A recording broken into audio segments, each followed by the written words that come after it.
L'être humain s'est toujours interrogé sur le commencement du monde. L'origine de la planète, l'apparition de l'homme. Peut-on la dater ou trouver des preuves? Quel degré de culture l'homme a-t-il atteint?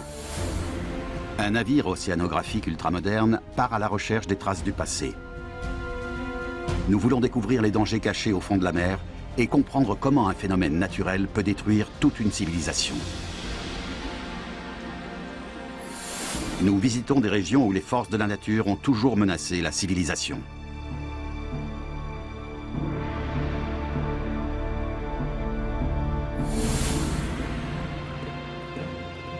Des chercheurs recueillent des données et conduisent des expériences sur les grands phénomènes naturels pour savoir ce qui a causé la pire catastrophe de l'Antiquité.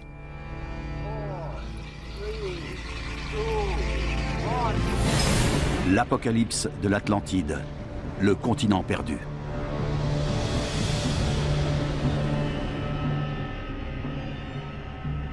Un géologue américain tente de résoudre enfin cette énigme.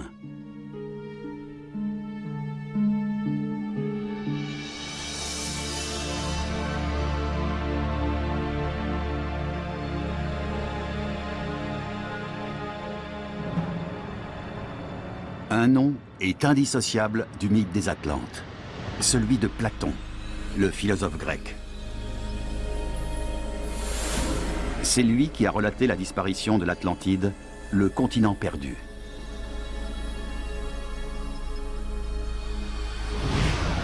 L'île de l'Atlantide a atteint un très haut degré de civilisation.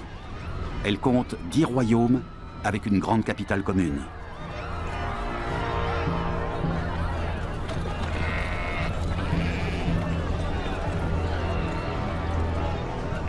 Mais les Atlantes sont devenus laids et orgueilleux. Et Zeus a décidé de les punir.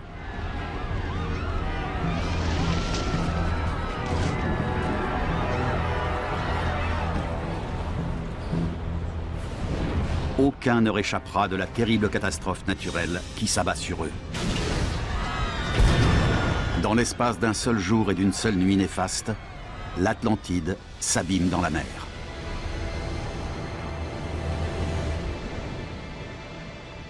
Depuis, d'innombrables érudits ont cherché à localiser l'île mythique. À l'époque de Platon, le monde connu se limitait au pourtour méditerranéen. La seule catastrophe avérée, comparable à celle décrite par Platon, a touché l'archipel de Santorin. Une éruption volcanique l'a partiellement détruit.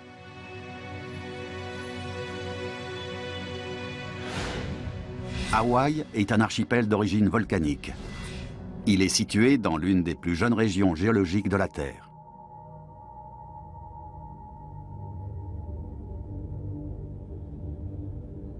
Ici, le feu volcanique est source de vie. Des ruisseaux de lave en fusion traversent un désert de lave refroidie et forment des mares rougeoyantes dans les dépressions. Ces forces ancestrales sont un exemple de ce qui a pu se produire pour l'Atlantide.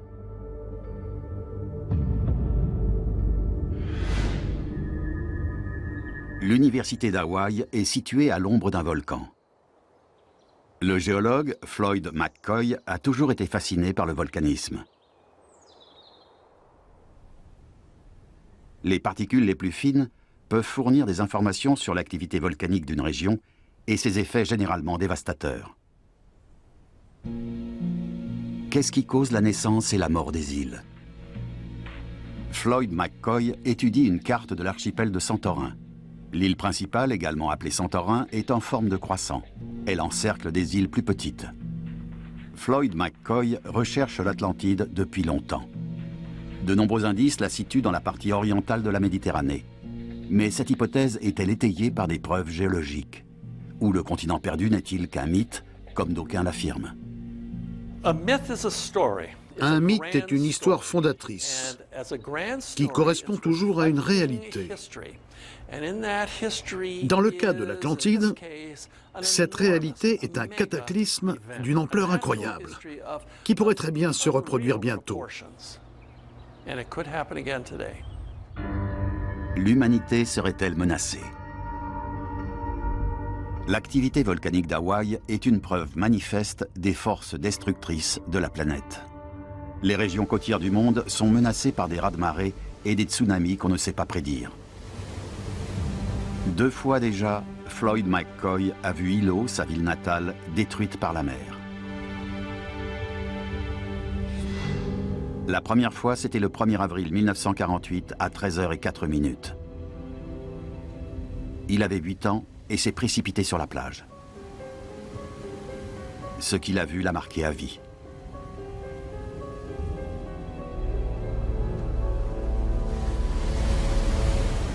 Un gigantesque tsunami a déferlé sur Hawaï. Personne n'avait su le prévoir.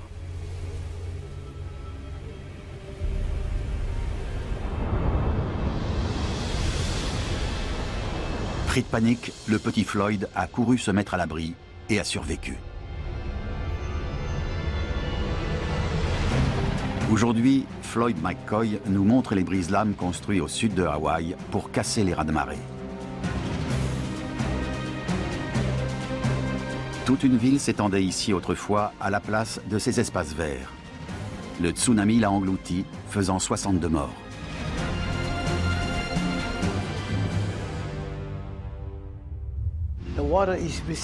L'eau s'est retirée. Elle a frappé la grande vague qui arrivait du large et ensemble, les 2 vagues ont formé un immense raz-de-marée. C'est là qu'on s'est mis à fuir parce qu'on était en danger ici. Tikanda a aujourd'hui plus de 90 ans. Il n'a pas pu sauver son père à l'époque.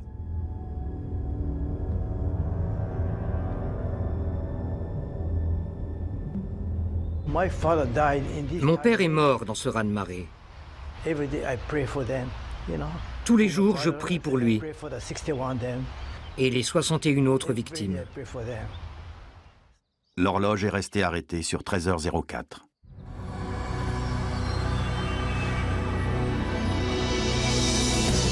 Los Angeles et sa banlieue comptent 18 millions d'habitants. En 1994, un tremblement de terre a fait 57 morts et 12 000 blessés.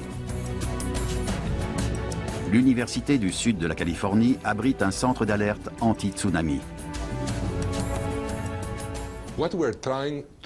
On utilise à la fois les modèles sur ordinateur et les travaux sur le terrain. On a beaucoup appris des récents tsunamis. Le tsunami de Noël 2004 a bouleversé le monde entier. C'était un cataclysme d'une violence inouïe qui a fait 300 000 morts. Au début, la vague ne va pas vite et les gens ne se sentent pas menacés. Ils pensent avoir le temps de fuir. On voit même une voiture qui tente de traverser. Le conducteur n'a pas peur. Mais brutalement, le tsunami s'accélère. Il charrie des débris, des morceaux de bois, des voitures, des décombres de bâtiments. D'après les survivants de ce type de catastrophe, on a l'impression d'être dans une bétonnière. C'est extrêmement difficile de s'en sortir, même pour les bons nageurs, à cause des débris qui arrivent de partout. À l'origine des tsunamis, 2 plaques lithosphériques sous-marines qui se chevauchent et produisent une immense tension. Le séisme secoue la Terre sur environ 1200 km de long. C'est immense, presque la longueur de l'Allemagne. C'est peut-être de cette manière qu'a disparu l'Atlantide. À Chypre, des chercheurs et des étudiants préparent une expédition scientifique.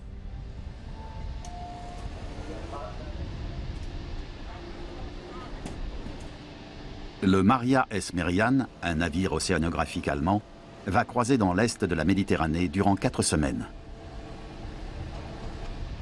Des conteneurs entiers d'instruments scientifiques sont chargés à bord. Le chef de l'expédition répartit les tâches avant le départ. L'objectif est d'étudier les mouvements des plaques lithosphériques qui ont pu provoquer la disparition de l'Atlantide. D'abord, un centre de recherche collecte toutes les informations.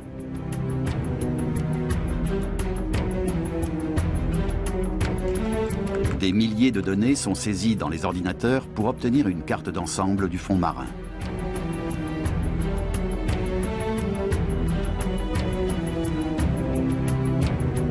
Voici la carte des environs de l'île de Chypre.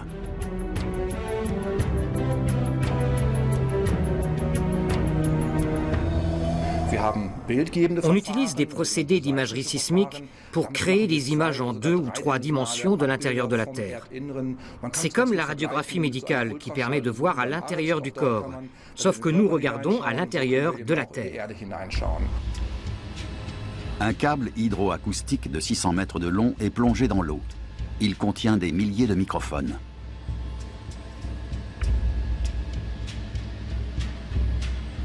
Des canons à air cylindrique sont ensuite plongés dans l'eau. Ils sont accrochés à des bouées qui les maintiendront à la surface. Ces canons acoustiques produisent des vibrations sans causer de dommages à l'environnement. Ce sont les échos de ces milliers de déflagrations que le câble hydroacoustique va enregistrer.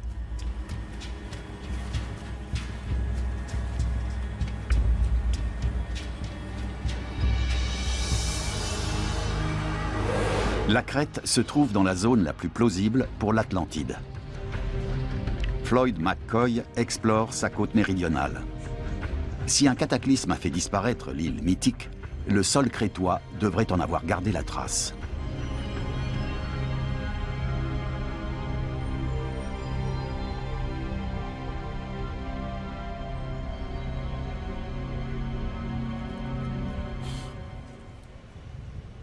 Floyd McCoy pense que l'histoire géologique de l'île est plus mouvementée qu'on ne le croit.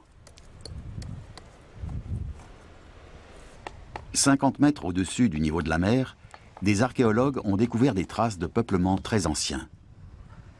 Or, des sédiments découverts par Floyd McCoy indiquent que l'endroit était autrefois au niveau de la mer.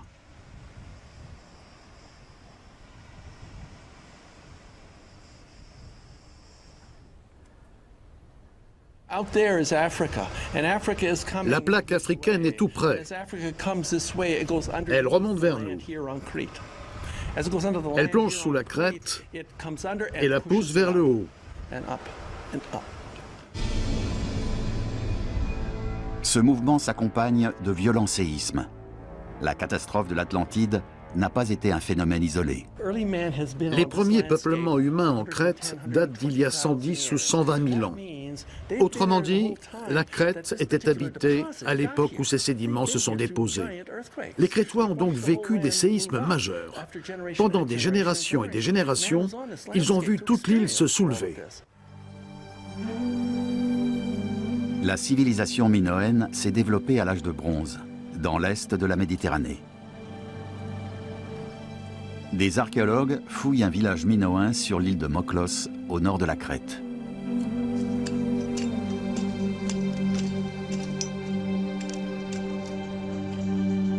On sait peu de choses des Minoens, mais une découverte faite près d'ici il y a 30 ans a fait sensation. Apparemment, les Minoens pratiquaient le sacrifice humain. On a pu reconstituer l'histoire suivante.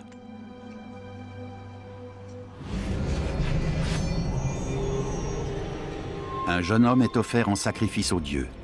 Les prêtres vont le tuer avec un poignard rituel.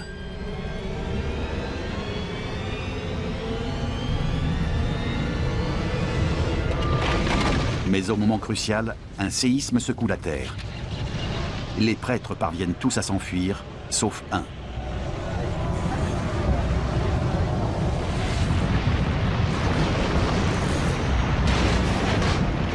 Cette découverte macabre a jeté une nouvelle lumière sur la civilisation minoenne. Les archéologues ont exhumé les ossements du jeune homme et du prêtre ainsi que la lame du poignard. La lame est aujourd'hui exposée dans un musée.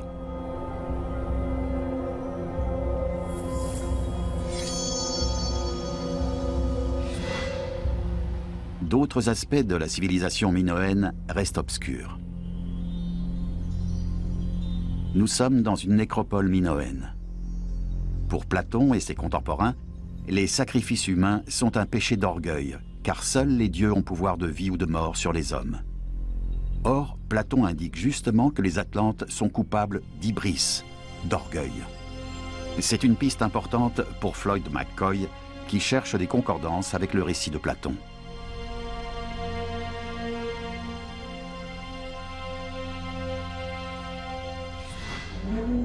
Knossos était la capitale minoenne en Crète. C'était sans doute la cité la plus évoluée de son époque, avec un palais royal de 1200 pièces. Knossos a survécu à des séismes et des éruptions volcaniques. À partir de ce qu'on voit aujourd'hui, on peut extrapoler le passé. Je propose le scénario suivant. La nature frappe. On dirait la fin du monde. Le ciel est rouge, il pleut des cendres, la terre tremble. On n'est pas prêt de l'oublier. Une civilisation avancée, balayée par un séisme. Les archéologues fouillent le passé de la Crète depuis quelques décennies seulement.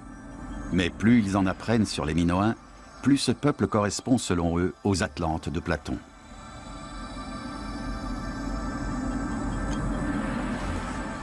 Une figurine de bronze de l'époque minoenne a été mise au jour. Imaginez l'histoire suivante. Une famille est surprise par un séisme dans son sommeil.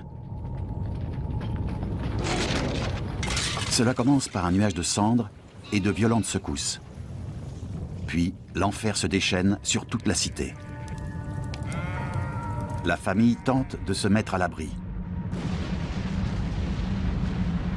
La cité est située au pied d'un volcan et menace de disparaître tout entière. C'est le début d'une nuit d'épouvante. Est-ce là le cataclysme relaté par Platon? La colère des dieux qui s'abat sur tout un peuple.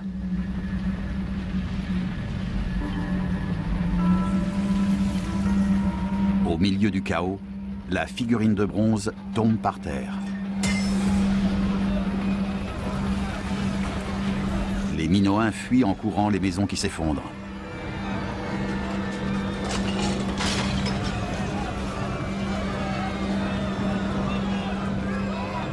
Mais à l'extérieur, le danger est présent partout.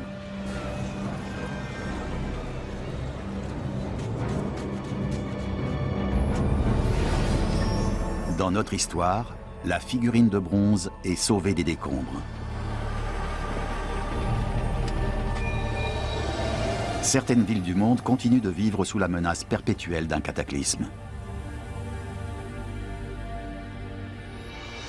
Naples, la ville au pied du Vésuve.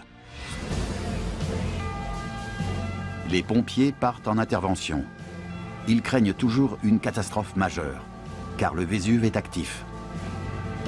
Le pire scénario serait une coulée pyroclastique, un mélange brûlant de gaz, d'eau et de solide s'écoulant à grande vitesse, comme l'explique Giulio Zuccaro. La température de l'écoulement est de 1000 degrés au moment de l'éruption, au sortir du volcan. Mais elle n'est plus que de 300 ou 400 degrés lorsqu'il atteint la zone urbaine. Image trompeuse d'un Vésuve paisible dans la baie de Naples.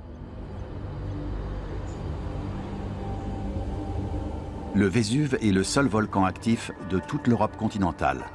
Son cône est caractéristique. Le sommet s'est effondré lors d'une éruption en formant une caldeira. Sur ses flancs, des gaz brûlants s'échappent des entrailles de la Terre par des ouvertures.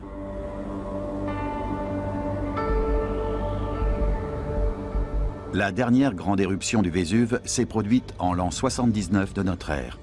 Elle a détruit Pompéi et Herculanum. Cet homme a trouvé la mort dans une nuée ardente. L'empreinte de son corps est un avertissement laissé aux générations futures.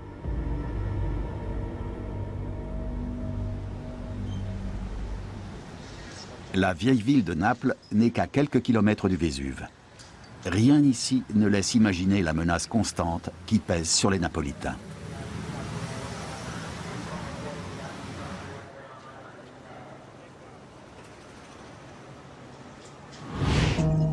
Pourtant, un demi-million de personnes vivent à l'ombre du volcan. L'Observatoire de géophysique surveille l'activité du Vésuve depuis 2 siècles. La plupart des gens ne se rendent pas compte du danger. L'éruption de 1944 était de type strombolienne, sans écoulement pyroclastique. Ces écoulements ne pardonnent pas. À Naples, il a fallu évacuer 500 000 personnes.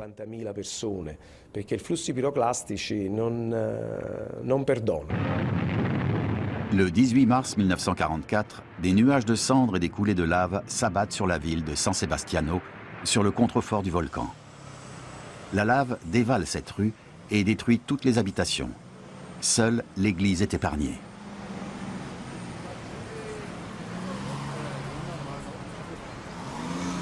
Les plus anciens s'en souviennent tous.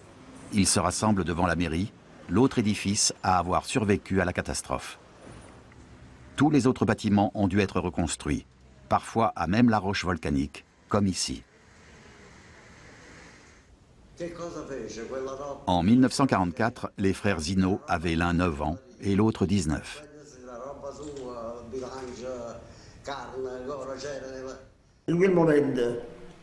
Soudain, on a entendu une explosion. Des pierres incandescentes ont volé au-dessus de nos têtes et certaines personnes assez grandes ont eu les cheveux en flammes. Le feu se propage. Des reporters américains filment ces images de destruction.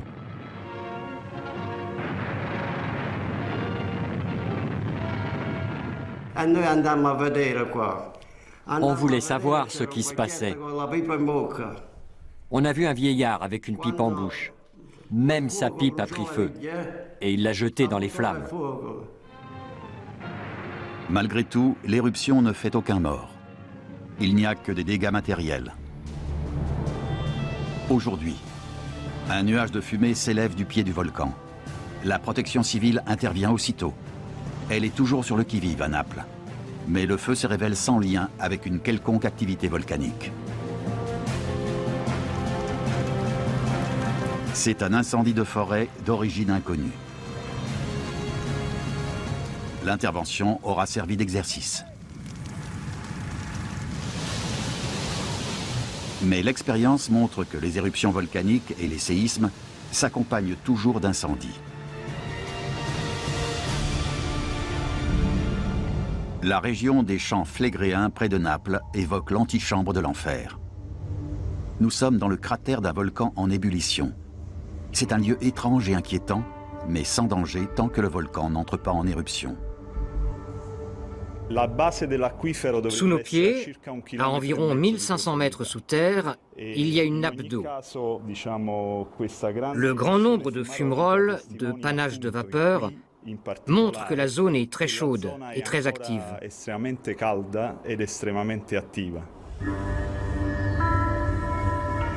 Au sol, une flaque de boue et de soufre bouillonne à 200 degrés. À l'époque romaine, la région était habitée par de riches patriciens. Elle était également habitée au Moyen Âge. Et c'est ainsi qu'on sait qu'elle a toujours été soumise à de grands mouvements, des soulèvements et des abaissements du sol. En 2000 ans, elle a bougé d'environ 20 mètres. Dans la mythologie romaine, les champs Phlegréens étaient la porte du monde inférieur. Ces derniers temps, le sol s'y soulève et s'abaisse, et l'activité du volcan est inquiétante. Une éruption peut survenir à tout moment. Le même phénomène provoque l'affaissement du temple de Sérapis à une vingtaine de kilomètres de Naples. Dans la baie de Naples, le sol s'est affaissé sous le niveau de la mer.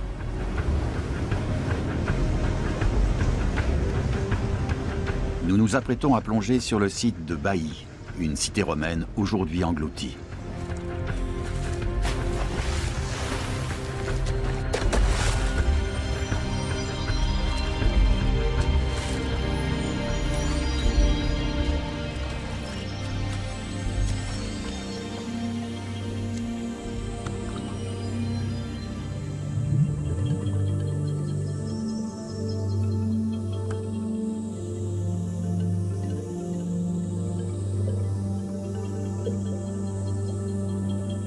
Platon connaissait-il l'existence de cette ville sous la mer? D'étranges sculptures hantent le fond marin.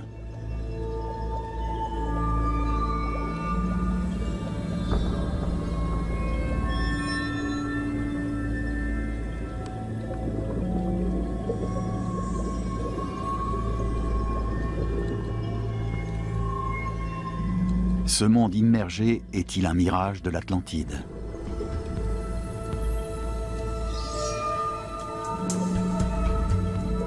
Platon n'a-t-il pas écrit que l'île s'abîma dans la mer et disparut?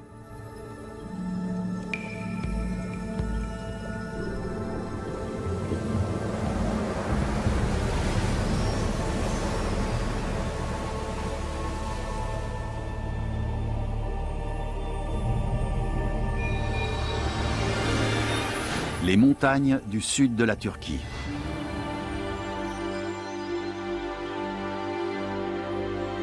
Ces immenses falaises ressemblent à une fantaisie de la nature.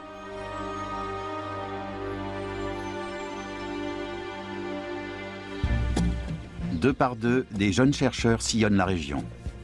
Ils enfouissent des instruments de mesure sismique capables d'enregistrer les ondes acoustiques produites par les secousses les plus infimes. Un petit saut pour vérifier que tout marche bien. Demain aura lieu une grande expérience. 10 km plus loin, une autre équipe accomplit la même mission. En deux autres endroits, des artificiers assemblent des bâtons de dynamite. Ils les introduisent ensuite dans un tube d'acier. 560 kg de dynamite sont ainsi enfouis à 60 mètres sous terre. Le tube est scellé avec 8 tonnes de ciment.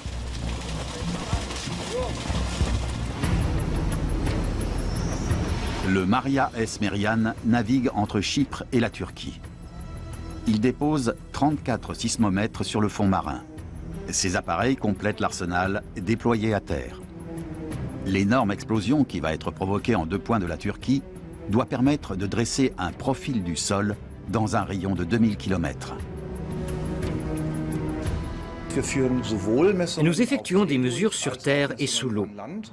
Ça nous donne une coupe de l'écorce terrestre qui va du sud de Chypre au centre de la Turquie, à une centaine de kilomètres au sud d'Ankara.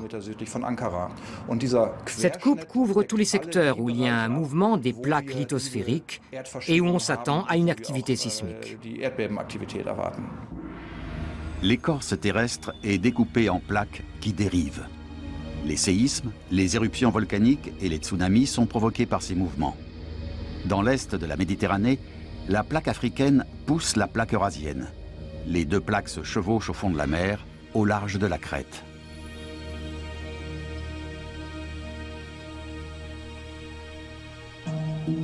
Floyd McCoy sillonne maintenant la côte orientale de la Crète. Ce sont les forces tectoniques qui ont donné naissance à ces montagnes.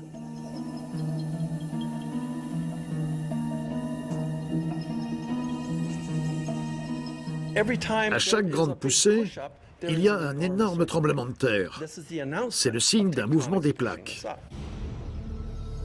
Les secousses qui ont accompagné l'éruption dite minoenne il y a 3500 ans ont été ressenties dans tout le pourtour méditerranéen. Elles ont semé la terreur parmi les populations. Reprenons l'histoire de notre figurine de bronze.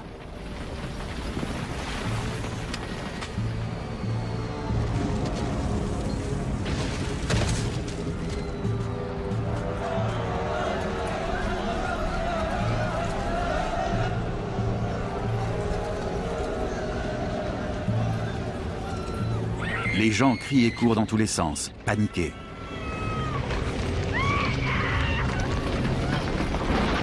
Il y a plus d'1 mètre de cendres au sol. De nombreuses personnes meurent dans l'effondrement des maisons.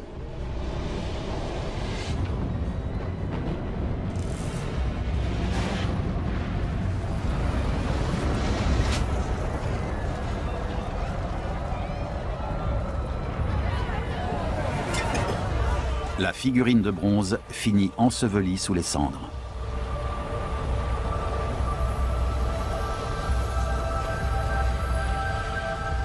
Les archéologues l'ont retrouvé il y a une quarantaine d'années. Depuis, l'Adorant de Tilissos est exposé au musée.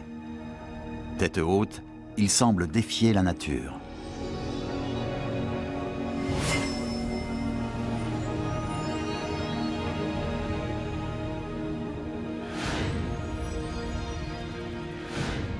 C'est en Égypte qu'est né le mythe de l'Atlantide.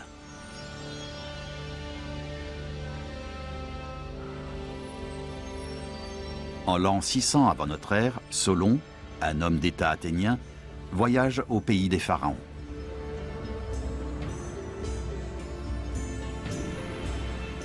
Les Égyptiens sont de grands chroniqueurs. Ils gravent leurs récits dans la pierre. Des prêtres égyptiens vont lui lire l'histoire de l'Atlantide. Il précise qu'elle s'est déroulée il y a bien longtemps.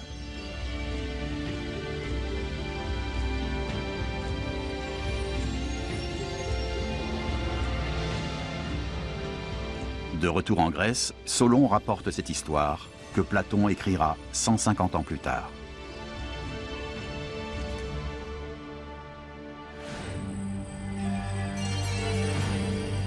Mais Platon écrit le récit de l'Atlantide alors qu'Athènes traverse une crise. Le berceau de la démocratie est en danger. La société est divisée, le rêve d'un État idéal brisé. Et si par son récit, Platon avait voulu mettre en garde les Athéniens contre leur propre décadence.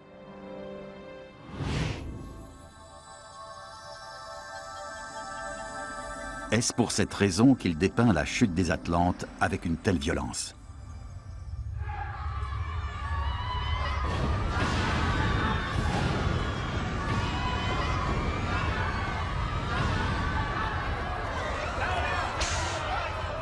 Que s'est-il réellement passé? Comment l'Atlantide a-t-elle sombré?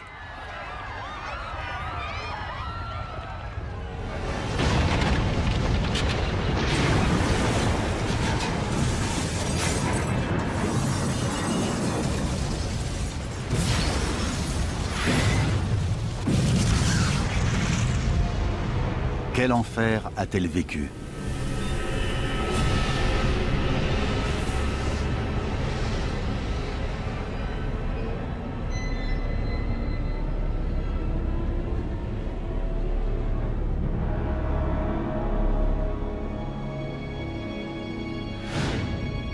La cité antique d'Éliki, en Grèce, avait disparu depuis longtemps.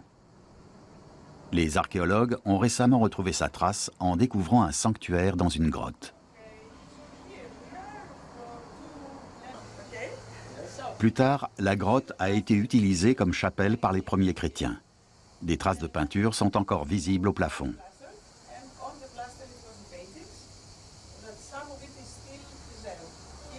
La cité antique a pu être localisée dans la plaine, entre la grotte et le golfe de Corinthe. Seule une partie de la ville a été mise au jour. Et il semblerait qu'Éliki a eu le même destin que l'Atlantide. Tout un secteur s'est effondré et a formé une cavité dans laquelle la mer s'est engouffrée. C'était une cité opulente, comme le montrent les réservoirs des teinturiers. Elle est restée sous l'eau pendant des millénaires.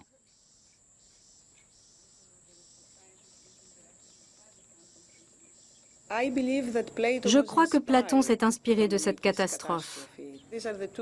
On retrouve la même combinaison d'éléments, le séisme et le tsunami. Platon précise aussi que le cataclysme a duré 1 jour et 1 nuit seulement, comme à Éliki. Fait important, Platon est contemporain du cataclysme d'Éliki. C'est une nouvelle donnée à prendre en compte dans les études sur l'Atlantide. Mais elle s'intègre bien à la théorie de Floyd McCoy. Le géologue américain continue de chercher des traces d'un tsunami sur les côtes crétoises. De manière totalement fortuite, il fait une découverte sensationnelle.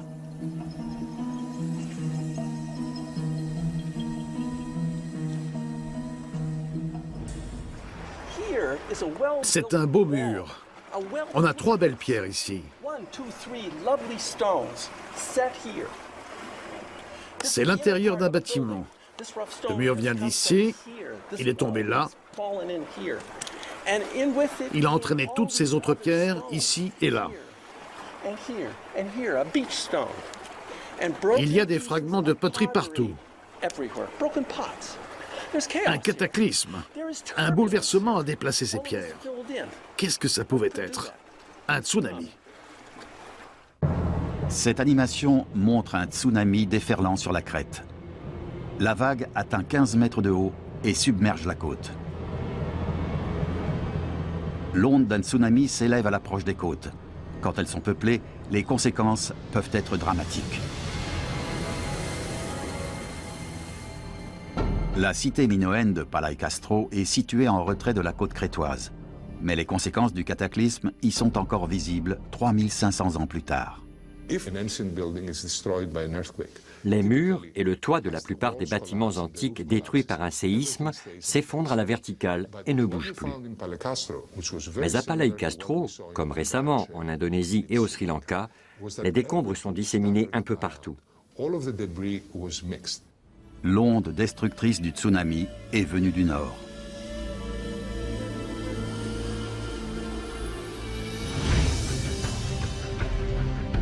Floyd McCoy au-dessus de la Méditerranée. Il rejoint l'archipel de Santorin dans les Cyclades, qui est au cœur de sa théorie sur l'Atlantide.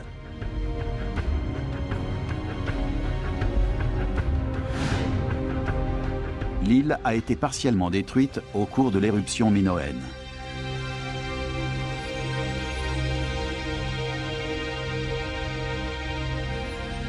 En dépit du risque volcanique, l'archipel est peuplé depuis des millénaires. À l'âge de bronze, il était occupé par les Minoens.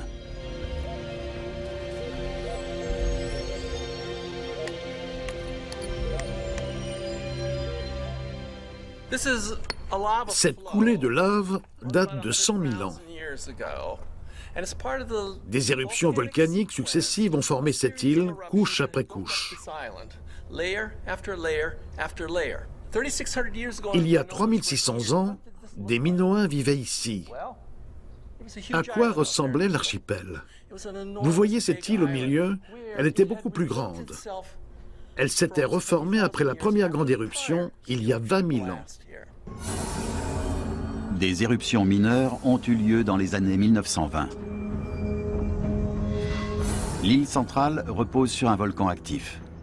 En 1956, un séisme a détruit de nombreuses habitations.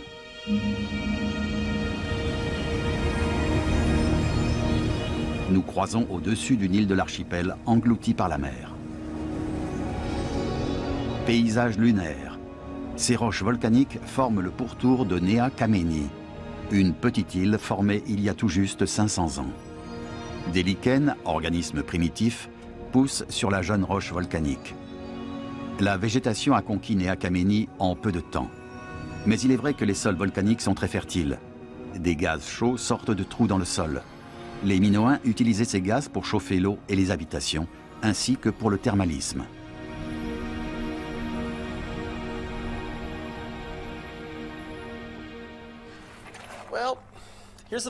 Depuis la grande explosion de la fin de l'âge de bronze, le volcan se reconstruit. Il produit des coulées de lave. Elles ne sont pas très fréquentes, mais dans 20 000 ans, cette île sera très grande. L'île centrale de Santorin se forme il y a 20 000 ans. D'après Floyd McCoy, les Minoens vont y construire la capitale de l'Atlantide. Le magma monte peu à peu des entrailles de la Terre. 17 000 ans plus tard, à la fin de l'âge de bronze, une énorme éruption se produit. 60 à 70 km3 de matière souterraine sont éjectés. Les cendres obscurcissent le ciel durant plusieurs jours.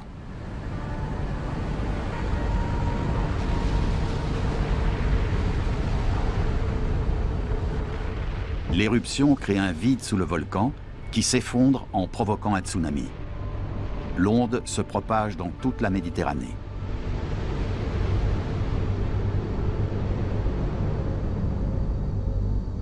Les ondes partent de l'île. En 30 minutes environ, Elles atteignent la Crète. Puis, elles continuent en direction de l'Afrique du Nord. 1h30 plus tard, elles atteignent l'Égypte et Israël. En Israël, le sable a recouvert le port romain de Césarée depuis longtemps. Peut-on y retrouver des traces de l'éruption volcanique de Santorin?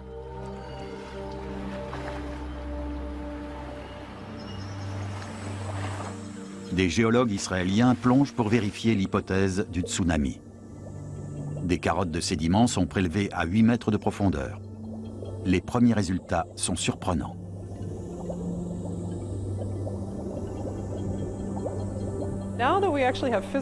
Maintenant, on a la preuve matérielle qu'il y a eu un tsunami. Les dates correspondent à l'éruption minoenne. Il n'y a plus de doute possible quant à la réalité et à la magnitude du tsunami. Il a été énorme et il a touché toute la Méditerranée jusqu'à sa limite orientale. Deuxième expérience. On commence par retirer la couche supérieure de sable. Puis, la géologue israélienne récolte à la main des sédiments très fins. Elle scelle les prélèvements sur site, sous l'eau. Le lieu du prélèvement est noté avec précision, comme pour des fouilles archéologiques.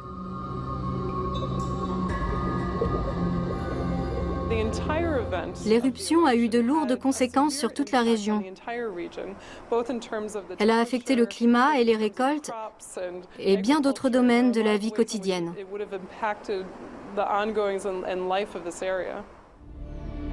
Si une grande partie de la Méditerranée a été lourdement touchée, l'éruption du volcan et le tsunami ont dû être ressentis plus loin encore.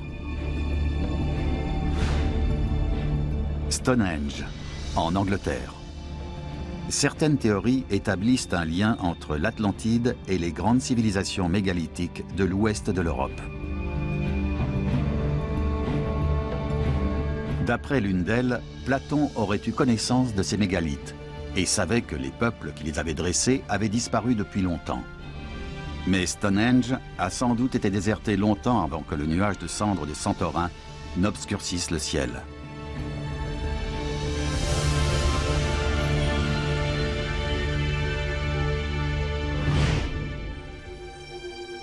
En Bretagne, cette tombe est contemporaine des mégalithes. Elle date de 5000 ans avant notre ère. Des gravures dont on ignore la signification ornent ces murs. Il n'est pas impossible que les bâtisseurs de cette tombe aient été les mystérieux Atlantes de Platon.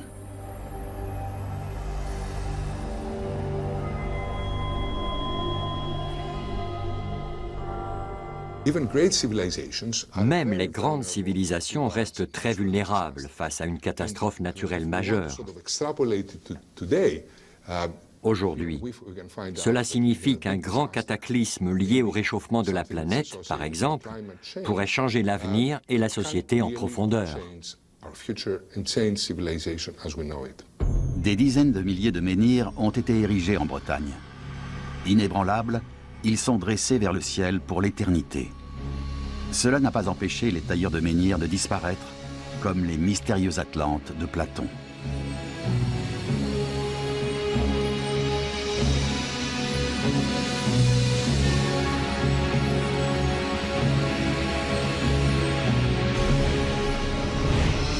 Le disque de Nebra, découvert tout récemment en Allemagne, pourrait avoir un lien avec un changement climatique majeur, même si l'hypothèse reste à confirmer. Ce disque est une représentation du ciel vieille de 3500 ans. Imaginez un rassemblement rituel à l'âge de bronze.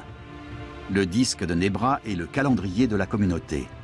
Mais ce jour-là, on l'enterre.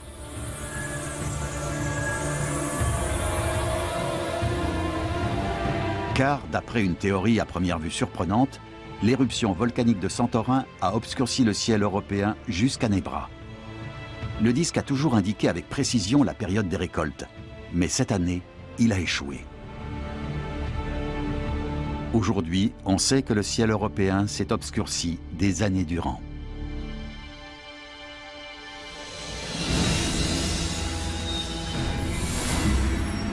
Retour en Turquie, sur les hauts plateaux d'Anatolie. Les artificiers tirent une mèche de 900 mètres de long.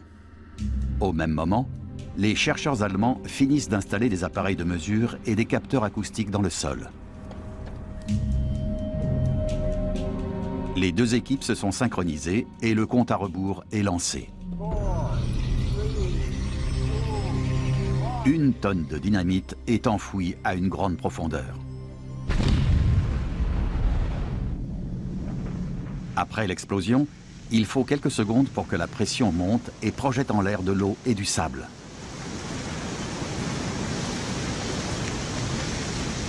L'expérience est réussie. Les ondes ont parcouru des centaines de kilomètres dans le sol. Elles ont été enregistrées en Turquie et en mer. Les 2 charges ont bien explosé. On a terminé. Bien, merci. Un autre travail commence maintenant. Il faut analyser les ondes acoustiques produites par l'explosion de la dynamite en Turquie. Les informations sont saisies selon différentes méthodes. Elles portent notamment sur la densité, la composition minérale et l'âge des roches traversées, ainsi que sur les mouvements du sol. Toutes ces données sont croisées pour obtenir une image d'ensemble complexe. Mais que nous apprennent-elles sur l'Atlantide? Il existe d'innombrables théories sur l'Atlantide. Nos résultats permettent d'en exclure toute une série et pourraient confirmer que l'Atlantide se situait en mer Égée. L'expédition a fait progresser la recherche géologique et les études sur le continent perdu.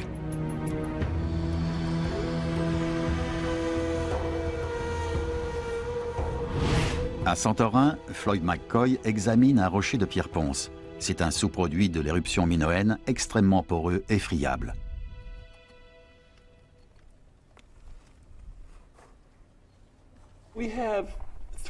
On a là 4 ou 5 mètres de pierre ponce. Elle est tombée du ciel comme du pop-corn et a tout recouvert. La mer grondait. Elle s'est engouffrée dans l'île et ça a été la fin. L'île a explosé. C'était ce qu'on appelle une éruption ultraplinienne. Ça a été terrible. Tout le reste s'est accumulé au-dessus de cette couche. L'explosion a pu durer 3 ou 4 jours. Ça a été l'enfer. Un incroyable volume de pierre ponce est éjecté et s'accumule à certains endroits sur 30 mètres de haut, écrasant toute vie. Voici une maquette d'Akrotiri, une cité de Santorin ensevelie sous la pierre ponce. Les ruines ne sont pas accessibles, mais il en existe une reconstitution dans un musée. La pierre ponce a conservé la cité. Elle est tombée sur les toits qui se sont effondrés. Les bâtiments béants se sont remplis de pierre ponce. Ensuite, l'éruption volcanique est devenue très explosive. Ça a explosé dans les hauteurs et des coulées pyroclastiques ont dévalé la colline et coupé le haut des bâtiments qui n'étaient pas ensevelis sous la pierre ponce. Les habitants sont partis dès les premiers signes de la catastrophe.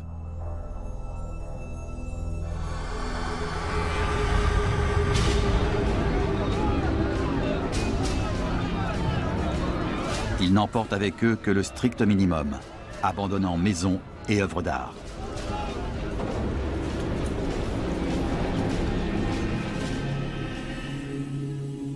Ces fresques ont été mises au jour il y a quelques décennies. La cendre volcanique les a conservées durant 3500 ans.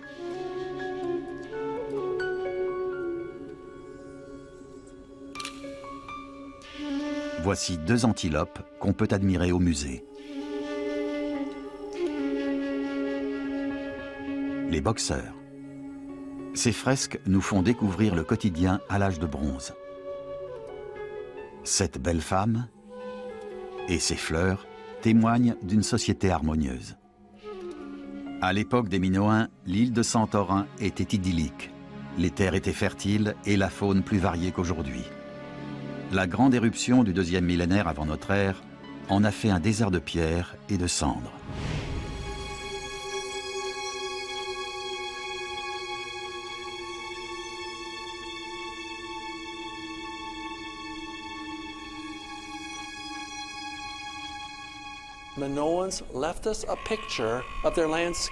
D'après moi, avec la fresque marine, les Minoens nous ont laissé une image de leur île avant l'éruption. On y voit une île au milieu d'une autre. Un canal les sépare. L'île centrale possède une cité construite au sommet d'un volcan, avec tous les avantages que cela procure. Eau chaude, métaux, bains de vapeur, chaleur pour l'hiver, ça semble paradisiaque. Ça concorde avec la description de Platon. Nous pouvons maintenant reconstruire le scénario de la grande catastrophe. L'île centrale de Santorin remplissait presque tout l'espace vide du croissant. L'explosion du volcan détruit la capitale de l'Atlantide. Des cendres s'élèvent au-dessus de son cratère durant plusieurs jours. Puis, c'est de la lave en fusion qui s'en échappe. Les habitants rassemblent ce qu'ils peuvent et prennent la fuite dans le chaos général. Mais la terre se dérobe sous la cité. L'île tout entière, de forme ronde, s'abîme dans la mer, comme le décrit Platon.